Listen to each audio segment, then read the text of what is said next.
बयनिसिमबो खुलुमनायजों लोगोसे नोंथांमोनखौ बयखौबो बरायबाय। बे समाव आङो नोंथांमोननि गेजेराव मोनसे गोदान भिडिअ लानानै फैदों। बे भिडिअनि गेजेरजों आङो नोंथांमोननो माखासे गेदेरथार खौरांफोरखौ होनो लादों। नोंथांमोना भिडिअखौ फारियै जोबजासिम नायलांदो। सेथियाव दङ, मैया थांनाय 24 फेब्रुआरि बुधबारखालि बिटिआरनि गाहाय मावफुं सोद्रोमा प्रमद बर'आ बिजनी नर्थ इस्ट मिलिटारि फरायसालिखौ गिबि खेबनि थाखाय नायगिदिंहैदों। बे फरायसालियावनो बिटिआरनि गाहाय मावफुं सोद्रोमा प्रमद बर'आ सहैनानै फरायसाफोरजों सावरायलायो।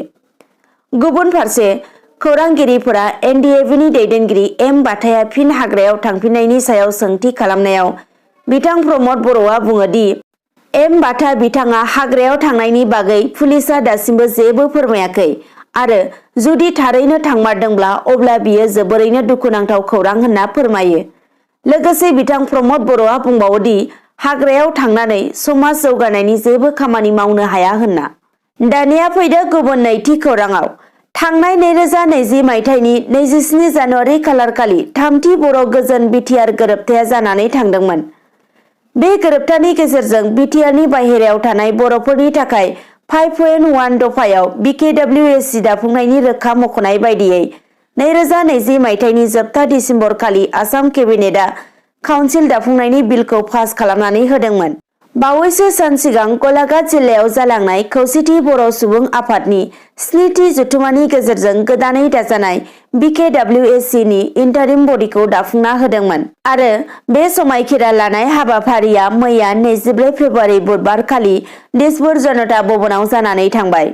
मख'नो गोनांदि समायखिरा लाखांनायनि उनाव बिकेडब्लिउएसि लेङाइ गाहाय मावफुंगिरि बिबान मोननाय रमिय' पि नार्जारिजों लोगोसे मावफुं सोद्रोमा महिपाल बसुमतारियाबो क'क्राझार जिल्लानि दतमा थुलुंगाफुरियाव थानाय बड'फा उपेन्द्रनाथ ब्रह्मनि फबसालियाव थांनानै बिबारजों मान बावहैदों। दानिया फैदो थामथियाव। कभिड-19 महरा फिन आरोबाव रायजोआव महर लाफिनदों। मख'जाथावदि मुलुगनाङैनो महामारि कभिड-19नि थाखाय सुबुं माहारिया गोबां अलखदाव गोग्लैबोनांगासिनो दंमोन आरो बेखौ लानानैनो गोबाव सम लकडाउन सरकारा होनांगौ जादोंमोन।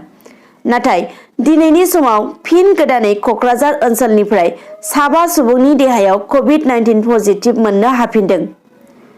थारैनो कभिड-19 पजिटिभ मोनफिननो हानाया गोबां सुबुंनि गोसोआवनो गिखांनाय सोमजिहोदों आरो खौरां मोननाय बायदिब्ला बे 7 कभिड-19 पजिटिभ मोननो हानाय सुबुंखौ आर.एन.बि देहा फाहामसालियाव थिसननाय जाबाय होनना खौरां मोननाय जादों।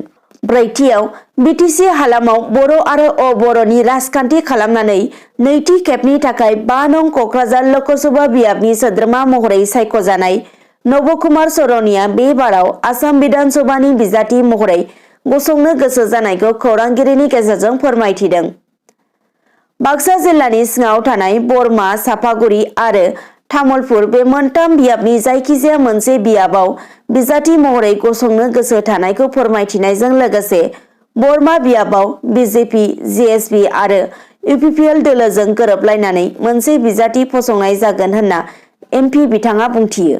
बाथियाव, क'क्राझार जिल्लानि सिङाव थानाय गसाइगाव महकुमानि पद्मबिल गामिनि माखासे रायजो राजाफोरनि मोब्लिबनि बिला हरखाबै बे दानाव गोबां गुन बारायना फैनायखौ नुनानै बयबो सोमोनांदों आरो दुखुजों खुद्रिखांदों जायगानि रायजो राजाफोरा। जायगानि सुबुंफोरा खौरांगिरिनि गेजेरजों फोरमायनाय बायदिब्ला गोबां मोब्लिब बिफानाव मावग्रा कर्मचारिफोरा रायजो राजाफोरखौ गाज्रि आखु दिन्थिनाय लोगोसे नांगौ बायदियै हेफाजाब होनायनि अनगा रायनानैसो हरो होननानै बुंथियो।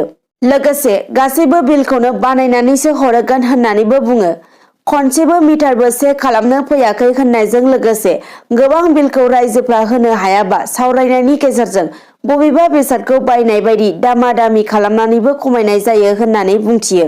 लोगोसे मोब्लिब बिफाननि 3 मावथिफोरनि मुंखौ सोंखारिदों गसाइगाव पद्मबिलनि सासे आइजोआ। सोंखारि जानाय सुबुंफोरा फारियै दिनेश बर' गाहाय, मफिजुल रहमान आरो सुमन। दथियाव, आसामनि सासे सिआरपिएफ जवाना जम्मु काश्मीरनिफ्राय सुथि लानानै न' फारसे फैबाय थानाय समावनो लामा ससेयाव गोमाफैदों होनना खौरांनिफ्राय मिथिनो मोन्दों। गोमानानै थानाय सिआरपिएफ जवानखौ बकाखातनि जयन्त दले होननानै मिथिनो मोन्दों। सिआरपिएफ जवानखौ गोमानानै थानायनि जाउनाव हर सान दुखुनि लैथोआव गोग्लैनांदों नखरनि सुबुंफोरा। मिथिनो मोननाय बायदिब्ला CRPF जवाना गुवाहाटीयाव सफैनायसिम नखरनि सोद्रोमाजों फोनांजाबाव दंमोन आरो थांनाय समबारखालि गुवाहाटीयाव सफैनाय खौरांखौ नखरनि सोद्रोमाफोरनो जयन्त दलेया गावनो फन खालामनानै खोन्थाहरदों।